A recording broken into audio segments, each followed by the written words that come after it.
Saudara, mari kita melanjutkan pembahasan kita, melanjutkan dari slide yang sebelumnya yang menjelaskan tentang bagaimana bisa pengetahuan kita tentang alam, yin dan yang itu bisa berkembang menjadi ilmu tentang kesehatan, 5 unsur saling menghidupi dan saling membatasi, lalu berkembang menjadi ilmu tentang seni memimpin itu, ya. Nah, sekarang hari ini kita mau membahas tentang konsep here and now dengan latar belakang Shaolin dan Bhutan.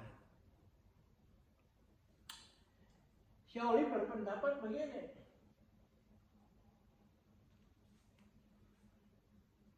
di latihan di Shaolin itu tujuannya adalah dimulai dengan you menghafalkan seluruh kitab suci, ya. Detail disuruh mempelajari itu, menghafal juga. Tapi gradingnya, peningkatannya itu demikian. Saya tahu persis ayatnya di mana alamatnya. Lalu meningkat menjadi saya tahu ayatnya tapi tidak tahu di mana di halaman berapa, lupa. Nah, yang ketiga adalah saya tidak tahu, udah lupa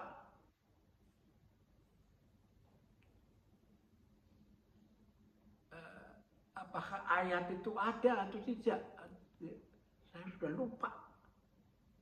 Tapi kalau dibutuhkan secara mendadak, diserang gitu, saya bisa merespon dengan tepat itu. Ya, dasarnya begitu. Yang pertama, tahu detail ayatnya di mana, halaman berapa, ya. Yang kedua, saya tahu ayatnya tapi lupa halamannya berapa. Yang tertinggi, saya tidak tahu, sudah lupa. Dulu pernah dipelajari, tapi kalau ditanya apalagi di mana, saya lupa. Tapi bila diperlukan secara mendadak dia keluar dengan sendirinya. Seperti dengan perumpamaan lain adalah seperti ada menjadi koki di sebuah restoran itu, ya. Orang yang belajar menjadi koki masak itu,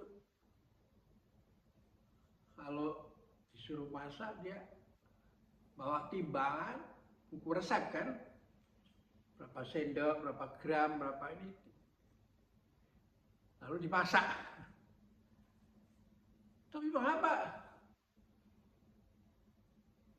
hasilnya tidak seenak yang kalau guru itu memasak sendiri, bukan pada saat guru itu mengajar.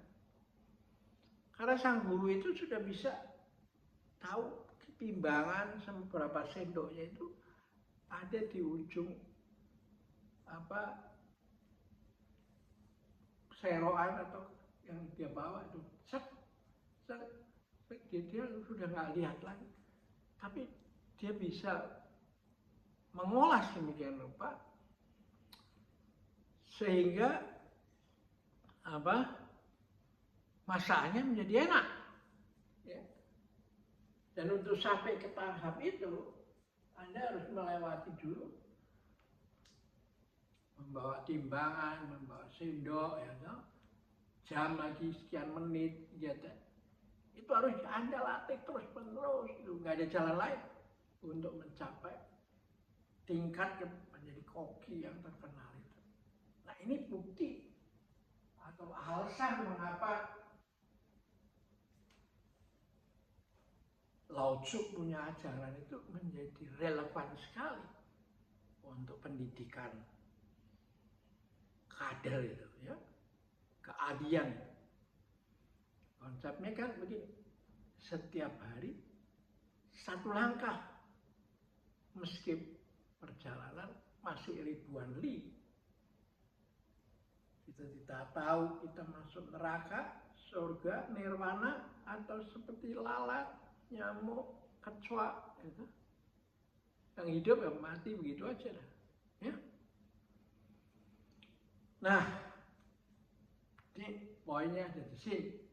Jadi latihan Tai Chi punya atau latihan kungfu dari Shaolin itu diarahkan ke sana, ya. Puncaknya ada di situ.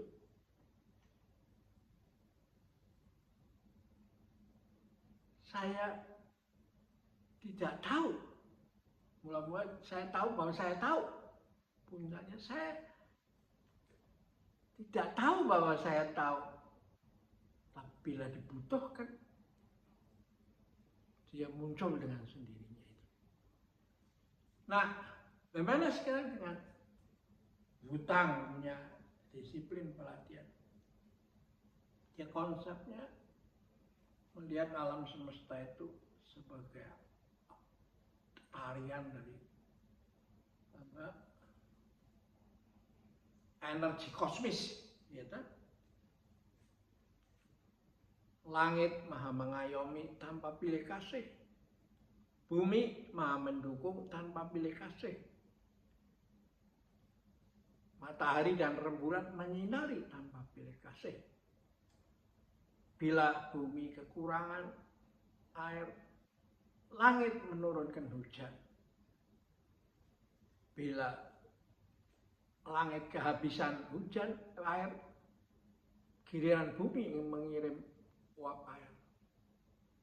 Setelah dipanasi matahari menjadi awan, ditiup angin menuju tempat yang tinggi, turun sebagai hujan.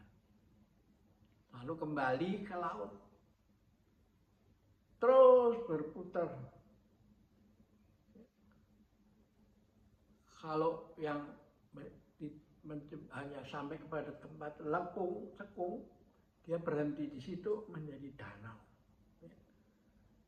Selanjutnya lebihnya dia meresap dalam air tanah. Nah, dalam perjalanan air itu, dia menghidupi, bukan mencari sesuatu untuk dirinya sendiri. Air tidak minum, sungai tidak minum airnya sendiri. Gitu. Pohon tidak makan buahnya sendiri. Harumnya bunga tidak untuk mewangikan dirinya sendiri, tapi menyebarkan harum di sekelilingnya itu. Nah, semua itu mengalir seperti sungai, tidak pernah berhenti dalam satu detik pun itu. Sehingga kalau Anda sungai itu mengalir, yang kelihatannya diam padahal dia terus mengalir ke lautan sana. Kalau Anda di satu titik itu diciduk, di situ dites isinya apa, berbeda dengan yang mengalir di situ satu detik lalu dan juga satu detik kemudian. Ya. Jadi karena itu kesehatan adalah merupakan terapi gerak itu. Karena berusaha supaya detik ini lebih sehat dengan satu detik lalu, satu detik kemudian lebih sehat daripada TTI. Nah, dengan demikian maka terjadi self healing. Bukan kuratif. Kuratif itu konsep barat, ya, medis. Ada disuruh minum pil, disuntik, di apa itu. Kalau self healing itu dari dalam itu, ya. Penyembuhan yang muncul dari dalam. Nah, inilah yang disebut dengan qi. Jadi qi sama-sama qi-nya berbeda pendekatan yang dilakukan oleh Shaolin sama yang dilakukan oleh Wutang, gitu. Tempat di mana tempat induknya kelahiran ilmu Tai Chi, ya. Kita akhirin di sini dulu, nanti kita lanjutkan berikutnya. Sampai jumpa lagi.